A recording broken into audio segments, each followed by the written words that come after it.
The moment Dr. David Chen spotted her in the crowd, 19 years of carefully constructed professional composure crumbled. His fingers froze over his laptop keyboard, the meticulously prepared presentation on advanced fertility treatments forgotten. There, in the third row of the Singapore Medical Convention Center's grand ballroom, sat Sarah, his ex-wife Sarah, looking barely a day over 45, despite the silver streaks in her once auburn hair. But it wasn't her presence alone that made his heart stutter in his chest. It was her companions, 4 young adults, probably 18 or 19 years old, sitting beside her with identical postures of rapt attention. 4 young adults who, despite their obvious differences, shared features that haunted him with their familiarity. David blinked hard, his vision blurring as he studied their faces through the pre-conference bustle. The tall young man on the left had Sarah's auburn hair, but that determined jaw David saw it every morning in his own mirror. The girl next to him had Sarah's eyes, yet her smile triggered memories of David's mother. Another young man, slightly shorter than the first, had high cheekbones that could have been lifted directly from David's family album. And the last girl, she was the spitting image of his sister Rachel at that age.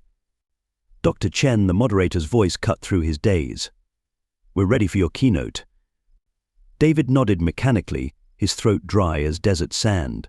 The cruel irony wasn't lost on him. Here he was, one of Asia's most respected fertility specialists, about to present groundbreaking research that had helped countless couples achieve their dreams of parenthood. The same dreams that had shattered his own marriage 19 years ago, when test after test confirmed their inability to conceive. As he approached the podium, David felt the weight of his laptop like an anchor in his hands. The audience of 300 fellow medical professionals blurred into a sea of faces, all except for that third row. Sarah sat perfectly still, her posture as elegant as he remembered from their university days. The 4 young adults, he couldn't bring himself to think of them as what they might be, were taking notes with synchronized focus. Distinguished colleagues. David began, his voice somehow steady despite the earthquake in his chest. Today's presentation on recent advances in fertility treatments. He paused, fighting the urge to laugh at the cosmic joke unfolding before him. 19 years of questions were about to collide with answers he wasn't sure he was ready to face. In the third row, Sarah's eyes met his, and in that moment, David knew with bone-deep certainty that his carefully ordered world was about to change forever. As David gripped the podium, memories flooded his mind, a tide he'd held back for nearly 2 decades. He and Sarah had met during their final year of medical school at the National University of Singapore. She was brilliant, specializing in pediatrics, while he was already fascinated by reproductive medicine. Their courtship had been a whirlwind of late-night study sessions, shared dreams, and plans for a future that seemed destined for greatness. They married 2 years into their residencies, young and optimistic. Their small apartment near the hospital became their sanctuary, filled with medical journals, takeout containers, and conversations about the family they would build together. Sarah wanted 4 children. She'd grown up an only child and always dreamed of a bustling household. David, raised in a tight-knit family of 3 siblings, eagerly agreed. The first year they didn't worry. They were both working brutal hours, their bodies running on caffeine and determination. "It'll happen when we're less stressed," Sarah would say, her smile never wavering. But as their careers stabilized and the months turned into years, the smile began to fade. Tests followed, each one more invasive than the last. David remembered holding Sarah's hand through every procedure, watching her face grow more drawn with each negative result. The diagnosis, when it finally came, was crushing: severe male factor infertility, likely stress-induced, combined with Sarah's diminished ovarian reserve. Their chances of natural conception were virtually non-existent. They tried everything: IVF, alternative therapies, experimental treatments. David threw himself into fertility research, convinced he could find a solution. Their savings dwindled, and the emotional toll mounted. Sarah's once bright eyes became shadowed with grief. Their dinner conversations, once filled with laughter and dreams, turned into clinical discussions of hormone levels and sperm counts. The breaking point came during their 4th failed IVF cycle. Sarah had developed severe ovarian hyperstimulation syndrome, ending up hospitalized for a week. David, consumed by guilt and frustration, buried himself in his work. He started sleeping in his office, claiming he was close to a breakthrough in his research. In reality, he couldn't bear to face their empty apartment, with its unused nursery painted in cheerful yellows and greens. The divorce papers arrived on a Tuesday morning, delivered to his office. Sarah's signature was already there, elegant and final. David signed without argument. It was the least he could do. He'd failed her as a husband, failed her as a potential father. The last time he saw her, she was cleaning out her closet, her movements mechanical, her face a mask of composed resignation. "I need to start over," she'd said quietly, folding a sweater he'd given her for their first anniversary. Somewhere new, somewhere without memories. David threw himself into his career with renewed intensity after she left. He published groundbreaking papers, developed new treatment protocols, became the youngest department head at Singapore General Hospital. His colleagues attributed his success to dedication. Only his sister Rachel knew the truth that every breakthrough, every successful treatment, was his way of atoning for his perceived failures. Sarah disappeared from their social circle so completely it seemed orchestrated. Their mutual friends became awkward when he mentioned her name, then stopped mentioning her at all. He heard rumors she'd moved to Australia, no, America, no, back to her hometown in Malaysia. He never checked, never tried to confirm. It was better that way, he told himself. Years passed. David's hair grayed at the temples, his reputation grew, and the ache dulled to a manageable throb. He dated occasionally, but never seriously. How could he offer someone else what he couldn't give Sarah? Instead, he found satisfaction in helping other couples achieve their dreams of parenthood. Each successful pregnancy, each healthy baby, felt like a small redemption. The last he'd heard of Sarah, through a chance conversation with an old classmate 5 years ago, she had left medicine entirely. Started fresh, the classmate had said vaguely, avoiding David's eyes. He hadn't pressed for details. She deserved her privacy, her chance at happiness without the shadow of their shared past.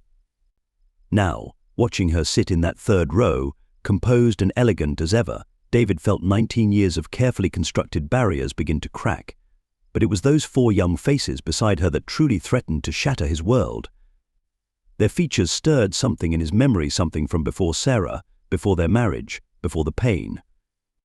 A small fertility clinic near the university, a decision made for extra cash during his broke student days, paperwork he'd barely read. The applause following David's presentation felt distant, muffled by the thundering of his own heartbeat. As the crowd began to disperse, he saw Sarah lean over and whisper something to the 4 young adults. They nodded in unison, even that simple gesture carrying an eerie familiarity, and began gathering their things. But instead of leaving, they made their way toward the podium. David's fingers tightened around his laptop, knuckles white with tension. Each step they took closer seemed to stretch time like taffy, giving him unwanted seconds to catalogue the features that had haunted him throughout his presentation. "Hello, David." Sarah's voice carried the same quiet strength he remembered, though tempered now with something else, nervousness perhaps. "It's been a long time." 19 years, 3 months, and approximately 12 days, he responded automatically, then winced at his precision. Of course he'd kept count, the days marked by publications, awards, and an empty house. A slight smile touched Sarah's lips. Always the scientist, she gestured to the young adults standing beside her, each watching him with varying degrees of curiosity. "I'd like you to meet James, Emma, Michael, and Sophie." James, the tallest, stepped forward first. David fought to keep his expression neutral as he noticed how the young man's jaw set in determination exactly like his own. "Your work on embryo selection is groundbreaking," Dr. Chen, James said, extending his hand. "We've read all your papers." David shook the offered hand, noting the familiar strength in the grip. "You're interested in reproductive medicine?" "Actually, I'm leaning toward neurosurgery," James replied. "But Emma's the one following in your footsteps." Emma, Sarah's eyes in a younger face. "But that smile, Mum's got all your early papers archived," she said, her expression bright with barely contained excitement. "Your theories on improving IVF success rates were years ahead of their time." "Mom." The word hit David like a physical blow. He looked at Sarah, questions burning in his throat, but before he could speak, Michael stepped forward. Those cheekbones, so like his mother's. "We've been looking forward to meeting you," Michael said quietly, "though I don't think any of us expected it to be at a medical conference." Sophie, the last of the quartet, let out a small laugh that sounded so much like his sister Rachel's that David had to grip the podium for support. Well, where else would you expect to find the great Dr. Chen? At a grocery store. The familiar teasing tone, the way she tilted her head, it was too much. How old are you? The question burst from David before he could stop himself. When 19, they answered in near-perfect unison, then glanced at each other with the easy amusement of those long used to speaking in sync. 19. The number echoed in David's mind, connecting dots he wasn't sure he was ready to connect. He looked at Sarah, really looked at her, and saw the mixture of fear and determination in her eyes. Perhaps we should continue this conversation somewhere more private, she suggested, glancing around at the few stragglers still in the ballroom. The cafe on the 3rd floor, David heard himself say. It's usually quiet this time of day. The walk to the cafe felt surreal. The quadruplets moved ahead, engaged in an animated discussion about his presentation. David couldn't help but notice how James gestured emphatically with his hands exactly as David did when making a point. How Emma's brow furrowed in concentration like his own. How Michael and Sophie walked with the same slight swagger that had once made his mother joke about the Chen family strut. Sarah walked beside him in silence, her presence both achingly familiar and strangely foreign. The distance between them seemed both vast and microscopic, 19 years compressed into a few feet of carpeted hallway. Their remarkable David finally managed, his voice barely above a whisper. Sarah's response was equally quiet. They are. In more ways than you know. As they approached the cafe, David's mind raced through calculations he'd rather not make. 19 years since their divorce. The quadruplets' age. That small fertility clinic near the university, long before he'd met Sarah. A donation made for extra cash during his broke student days. The pieces were falling into place, forming a picture that would either destroy him or remake his world entirely. The cafe's quiet corner seemed to exist in its own bubble of time, the outside world muffled by the weight of unspoken truths. Steam rose from their untouched coffee cups as David struggled to find words for the questions burning in his throat. The quadruplets watched the tension build between their mother and their what was he to them. That was the question, wasn't it? You used my donation, it wasn't a question. The pieces had finally clicked into place. That long ago visit to the Singapore Fertility Center, the forms he'd signed without reading, young and desperate for money during medical school. Sarah's fingers tightened around her coffee cup. Yes, when? Ren. 3 years after our divorce. Sarah's voice was steady, but her knuckles were white against the ceramic. I was going through treatment at the same clinic. The doctor mentioned they had a donor with exceptional genetic markers, a medical student from 15 years prior. When she pulled up the file, she trailed off, meeting his gaze directly for the first time. I recognized your donor number. It was the same as your student ID. You always used that for everything. James cleared his throat. Mum told us everything once we were old enough to understand. About your marriage, the fertility struggles, the divorce, and about the donation. Everything except how to find you, Emma added softly. That was our choice when we turned 18. We wanted to meet you, but we wanted to do it right. David's mind reeled. A year. You've known how to find me for a year, and you chose a medical conference. We needed to see you in your element, Michael explained, his expression serious. To understand the man you became, not just the man Mum knew. The man she knew, David repeated, a bitter laugh escaping him. The man who failed her, who couldn't give her the family she wanted. And all along he turned to Sarah, anger finally breaking through his shock. All along you knew my younger self had already given you that possibility. No, Sarah's voice cracked. I didn't know during our marriage. I swear, David. The discovery came years later, when I'd already moved to Malaysia and decided to try fertility treatments on my own. When I saw your donor number, she took a shaky breath. I almost walked away. But then I thought about fate, about second chances, about how the universe sometimes has a twisted sense of humor. Sophie reached across the table, laying her hand over David's clenched fist. The gesture was so like his sister Rachel's that it made his chest ache.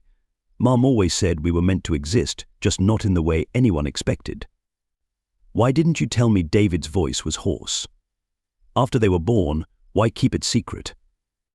At first, I was angry, Sarah admitted. Angry that the solution had been there all along, unknown to both of us. Then, when the procedure worked and worked beyond anyone's expectations, she smiled weakly at her children. I was afraid. Afraid you'd be angry, afraid you'd try to stop me, afraid you'd want rights you'd legally signed away before you even knew me. We weren't exactly planned, James said with a wry smile, but Mum made sure we knew where we came from. She told us about you, about your marriage, about how sometimes life works in mysterious ways. All those years of research, David muttered, running a hand through his graying hair. All those breakthroughs in fertility treatment. Was I trying to solve a problem that had already been solved? You were helping other couples, Emma insisted. Your work has given thousands of people the chance we got through that twist of fate. That matters. David looked at these 4 young people, his children, biologically speaking, and felt a tidal wave of emotions he couldn't begin to process. Pride at their obvious intelligence and dedication to medicine. Grief for the years he'd missed. Anger at the circumstances. Wonder at their very existence. The fertility issues we had during our marriage, he said slowly, looking at Sarah, they weren't just yours, were they? Sarah shook her head. Your sperm count had dropped significantly by then, likely due to the stress of residency. The irony of using your younger self's donation to conceive wasn't lost on me. Did you? David struggled to form the question. Did you ever consider telling me? During the pregnancy? After they were born? Every day, Sarah whispered. Every time I saw James make that determined face that's so like yours. Every time Emma solved a puzzle with your methodical approach. Every time Michael or Sophie laughed and I heard echoes of your family. But the longer I waited, the harder it became. We made it harder, Michael admitted. When we were younger, we didn't want to complicate things. Mum had built a life for us in Malaysia, away from all this. It wasn't until we started applying to medical school that we really began to question everything. Your papers kept showing up in our research, Sophie explained. Your name was everywhere in the field. We couldn't escape the connection if we tried. So we stopped trying. David sat back, absorbing it all. The anger was still there, but it was tempered now by understanding. By the realization that this situation was beyond simple right or wrong. It was life, in all its messy, complicated glory. I don't know how to be a father, he finally said, his voice rough with emotion. I've spent 19 years being anything but that. We're not looking for a father, James said gently. We have a mum who's been both parents to us. We're looking for a connection, a chance to know the man whose genes we carry, whose work we admire, whose legacy we're already following without even trying. David looked at Sarah, saw the tears she was fighting to hold back. You did an amazing job with them, he said softly. They're extraordinary. They are, she agreed. And they're here now, if you want to know them. If you're willing to try. The choice lay before him, heavy with 19 years of what-ifs and might-have-beens. But looking at these 4 remarkable young adults at the family he never knew he had, David realized there was no choice at all. The evening had deepened outside the cafe windows, city lights twinkling like distant stars. David sat in contemplative silence, watching his coffee grow cold as he struggled to process the seismic shift in his reality. The quadruplets, his children, he was beginning to accept, had moved to a nearby table to give him and Sarah space, but he could hear snippets of their animated discussion about his earlier presentation. I need to understand something, he finally said, his voice low. All those years we spent trying, all the treatments we went through, was it really just fate's cruel joke that my younger self held the answer? Sarah's fingers traced patterns on the tabletop, a nervous habit he remembered from their marriage. I've asked myself that question 1,000 times, she admitted. But David, even if we had known about your donation then, it wouldn't have mattered. The clinic had strict policies about donors remaining anonymous. They wouldn't have connected the dots for a married couple. But they did for you, years later. By then, the policies had changed. And she hesitated. I was no longer your wife. I was just another patient seeking treatment with donor sperm. The doctor who made the connection, she had no idea about our history. From the nearby table, Emma's voice carried over. The probability of it all is fascinating, really. The statistical likelihood of Mum finding Dad's donation among all possible donors. Dad, David whispered, testing the word. They call me that when they talk about me. They've always known you as their biological father, Sarah explained. I never wanted them to feel like they came from nowhere. They had baby pictures of you, stories about your family. I wanted them to have a connection to their heritage, even if they couldn't have a connection to you. James approached their table, pulling up a chair. His movements were so like David's that it made Sarah's breath catch. We used to play this game. He said, imagining what you were doing. Every time we saw your name on a research paper or heard about a breakthrough in fertility medicine, we'd pretend you were somehow doing it for us. Were you, Sophie asked, joining them with Michael and Emma close behind? All that research, all those advancements, was it because of what happened with Mum? David felt the weight of their gazes, saw the mixture of hope and uncertainty in their expressions. Yes, he admitted. Every patient I helped, every treatment I developed, it was my way of making up for what I couldn't do during our marriage. I never imagined I'd actually succeeded in having children, just not in the way I expected. We've read every paper you've published, Michael said, his expression earnest. Followed every breakthrough. Mum says I inherited your obsessive attention to detail. Along with his tendency to stay up all night working, Sarah added with a small smile. Tell us about your family, Emma urged. Mum told us what she knew, but we want to hear it from you. I have grandmother Chen's eyes, don't I? And Sophie looks just like Aunt Rachel. David felt something warm unfurl in his chest. Yes, you do. Rachel, my sister, she'd love you all. She's always telling me I work too hard, that I need family in my life. I guess she was right. Do they know about us? Sophie asked softly. No one knows, Sarah answered for him. I kept it completely private. Only my parents knew the truth, and they passed away years ago. It's not too late, James suggested carefully. For them to know us, I mean, if that's something you'd want. David looked at these four remarkable young adults, each carrying pieces of his family's legacy in their features and mannerisms. My mother would be overjoyed, he said honestly. She's been asking for grandchildren for decades. We're not asking you to suddenly be our father, Michael clarified, his voice gentle. We know that role belongs to our history, not our present. But maybe we could be something else. Something new. Colleagues in medicine, Emma suggested with a smile. Friends, eventually. Family, in whatever way feels right. David felt tears prick at his eyes. I'd like that, he managed. I'd like that very much. Sarah watched the interaction with mixed emotions playing across her face. I know I should have told you sooner, she said quietly. Every year that passed made it harder, but seeing you with them now, maybe the timing wasn't wrong after all. Maybe they needed to be adults to make their own choices about knowing you. We did choose this, Sophie confirmed. We could have found you years ago, but we wanted to wait until we could meet as equals. Until we had something to offer besides just being your biological children. You never needed to offer anything, David said, his voice rough with emotion. Just knowing you exist, knowing that somehow, despite everything, I have 4 incredible children in the world. It's more than I ever dreamed possible. The city lights continued to twinkle outside, but inside their quiet corner of the cafe, a new kind of understanding was dawning. It wasn't the traditional family story, nothing about their situation was traditional, but perhaps it was something equally valuable, a second chance at connection, at knowing each other. At building something new from the unexpected threads of their shared past. In the weeks that followed their chance meeting at the medical conference, life took on a surreal quality for David.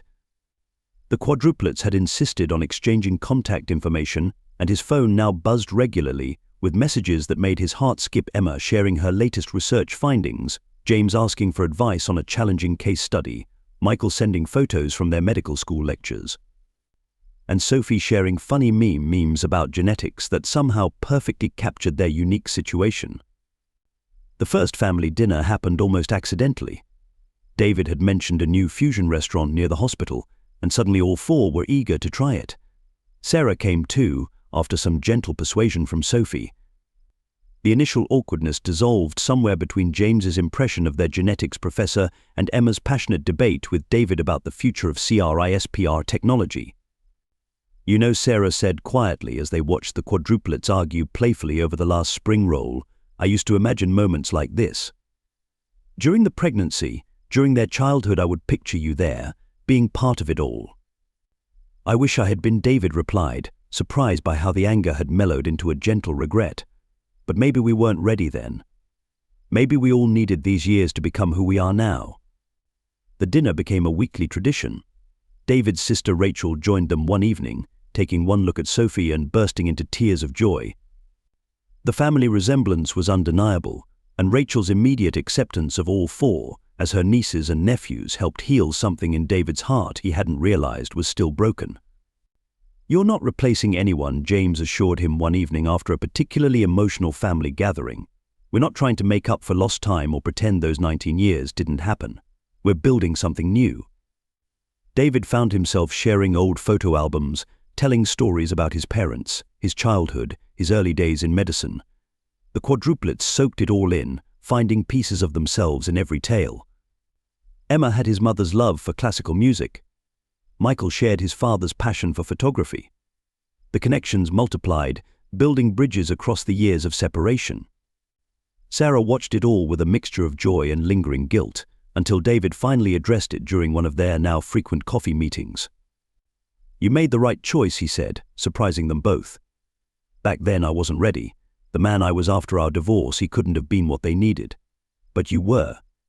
You gave them everything, including the truth about who they were and where they came from." "I gave them stories about you," Sarah replied softly. "About your kindness, your dedication, your brilliance. I wanted them to be proud of their origins, even if they couldn't know you then." And now, David asked, now they can see for themselves that every story was true. The healing wasn't always smooth. There were moments of awkwardness, of uncertainty about boundaries and roles. But there were also moments of pure joy. David attending their medical school presentations, beaming with pride as they displayed the same passion for healing that had driven his own career. Family dinners that stretched late into the night, filled with laughter and debates about everything from medical ethics to the best bubble tea in Singapore. "You know what's funny?" Sophie mused during one such evening. "Most people spend their lives trying to live up to their parents' expectations. We spent 19 years exceeding expectations you didn't even know you had." David looked around the table at these four extraordinary young people, at Sarah, who had raised them with such grace and wisdom, and felt a profound sense of gratitude for life's unexpected turns. "Sometimes the best families," he said, "are the ones that surprise us. The ones we build not from obligation, but from choice." They weren't a conventional family. Their story wouldn't fit neatly into any traditional narrative, but in their own way they had found something perhaps more valuable: a second chance at connection, built on understanding, forgiveness, and the simple joy of discovering each other anew. As he watched his children, for that's what they had become in his heart, share stories and dreams around the dinner table, David realized that some gifts come to us not when we desperately seek them, but when we're finally ready to receive them with open hearts and minds. Today, Dr. David Chen still begins every keynote presentation with the same slide, a photo of four brilliant young doctors in training, their faces alight with the same passion for medicine that has driven his career. But now, he tells a different story, one about how life's greatest miracles sometimes come disguised as twists of fate. The quadruplets are thriving in their medical careers, each carving their own path while carrying forward a legacy they never knew they were meant to fulfill. Sarah and David have found a friendship deeper than their marriage ever was, bound together by the extraordinary children they share. Family dinners are loud, loving affairs where medical theories mix with childhood stories and plans for the future. Sometimes the families we're meant to have aren't the ones we plan for, they're the ones that find us when we're ready to embrace them with open hearts.